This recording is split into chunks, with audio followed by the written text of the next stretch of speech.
Assalamualaikum warahmatullahi wabarakatuh. Perkenalkan, nama saya Fania Dinara Aryana dengan NIM G3312500029 dari Program Studi Ilmu Komunikasi Universitas Semarang.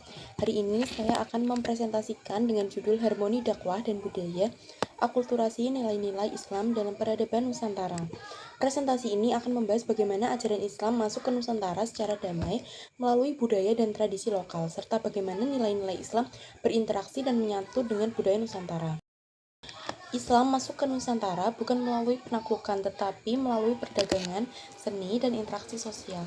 Para wali dan ulama yang dikenal sebagai sebutan Wali Songo memanfaatkan budaya lokal seperti wayang, gamelan, tebang Jawa, dan tradisi lainnya sebagai media dakwah. Pendekatan ini membuat masyarakat menerima ajaran Islam dengan alami tanpa merasa dipaksa. Dengan kata lain, penyebaran Islam di Nusantara mengedepankan damai dan keselarasan budaya, sehingga Islam bisa diterima tanpa menghapus identitas lokal masyarakat. Dalam Al-Quran, Allah SWT menegaskan pentingnya persaudaraan dan saling mengenal antar manusia. Pada di Quran Surat Al-Hujurat ayat 13, yang memiliki arti, "Hai manusia, sesungguhnya kami menciptakan kamu dari seorang laki-laki dan perempuan dan menjadikan kamu berbangsa-bangsa dan bersuku-suku, supaya kamu saling mengenal. Sesungguhnya orang yang paling mulia di antara kamu di sisi Allah ialah yang paling bertakwa." Selain itu, pada hadis Nabi Muhammad SAW menyebut, "Sesungguhnya aku diutus untuk menyempurnakan akhlak yang mulia." Dari ayat dan hadis ini, kita bisa memahami bahwa Islam menekankan keharmonisan antar manusia, akhlak yang baik, dan pengakuan terhadap keberagaman budaya. Akulturasi budaya dalam dakwah. Akulturasi budaya adalah proses pencampuran nilai budaya dengan tetap mempertahankan identitas aslinya. Di Nusantara, akulturasi ini terlihat ketika Islam diterima bersamaan dengan praktik budaya lokal. Seni, arsitektur, bahasa, dan tradisi lokal menyatu dengan nilai-nilai Islam, sehingga muncul bentuk keislaman yang khas dan damai. Praktik ini menunjukkan bahwa Islam fleksibel dan mampu beradaptasi tanpa kehilangan esensinya. Selanjutnya, akulturasi dalam kesenian. Contoh yang paling nyata akulturasi adalah kesenian. Sunan Kalijaga menggunakan wayang kulit dan tembang Jawa untuk menyampaikan ajaran Islam. Cerita-cerita yang digunakan, misalnya Dewa Ruci, mengandung nilai moral dan ketauhidan yang disisipkan dalam cerita rakyat yang sudah dikenal masyarakat. Metode ini membuat masyarakat lebih mudah memahami ajaran Islam karena menggunakan media yang dekat dengan kehidupan mereka sehari-hari. Untuk akulturasi dalam arsitektur.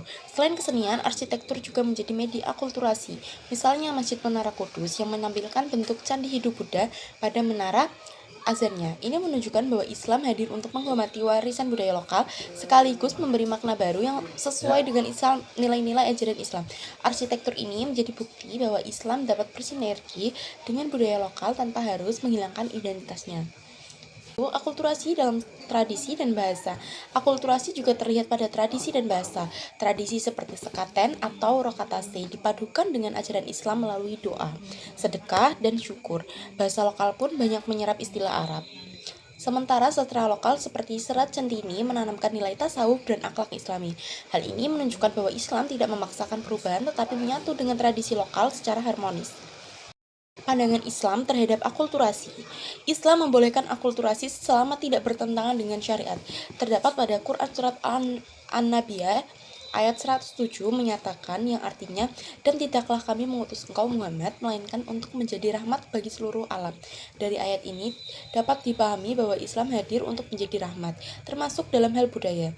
Budaya akan tetap dihormati, namun nilainya tidak disesuaikan agar selaras dengan ajaran agama Islam. Selanjutnya, kesimpulan.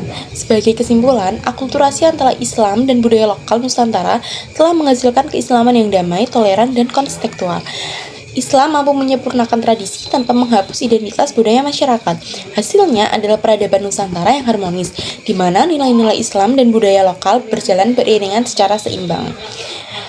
Terima kasih. Wassalamualaikum warahmatullahi wabarakatuh.